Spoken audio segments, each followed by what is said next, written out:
باتك يا توشك. السلام عليكم. يا بركات عودت لاش كده اهو. عبال ما لقيته فاضي ده محجوز ده. فين العامل اللي جبتوه؟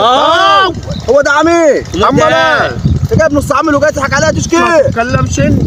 ده نص عامل ده بيشتغل عنه وعنك. ده بقول لك محجوز. ايه محجوز؟ محجوز كيف يا؟ شوف ماشي بالطريقه والقرايه. العصريه ب 120 جنيه. عاجبك او مش عاجبك هروح. بكام؟ 120. ده ياخد 120 جنيه. انا متفق معاه على 50 جنيه وانا اخد 70. ما تمسك انت كوكو انت الشغل وانا اوريك انا بدو. هو جايب الكرة انا اوريك عشان لو حاجه عطلت فيهم يشتغل بالتاني. وريه وريك حاجه ايه؟ وريه.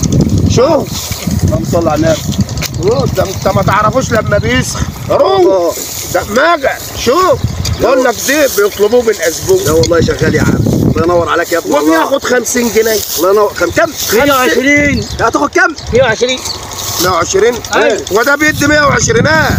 لمال يا عم؟ ايوه اشتغل هديك ال 120. اشتغل بره دي هتسابق كله. بقول لك ايه؟ قول خليه يشتغل براحته وتعالى نخلع احنا. يلا يبقى يحاسب امي في البيت. ايه شبع عشان تسابق طار واحنا خلص واحنا واقفين وراك نشوفك كده حلوه كده. ولا اشتغل.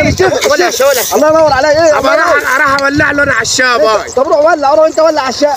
الله ينور عليك يا معلم. انت زي الفل والله. يلا خلصنا اهو. ايه خلصنا هنروح بقى. خلصنا؟ ايوه. انت عملت لي كام واحد تقول خلصنا؟ ايوه خلصنا حاجه هو كده كوم حيل. يا راجل. ايوه كده حلوه كده ندخل. طب تعال ورايا. يلا جاي وراك اهو.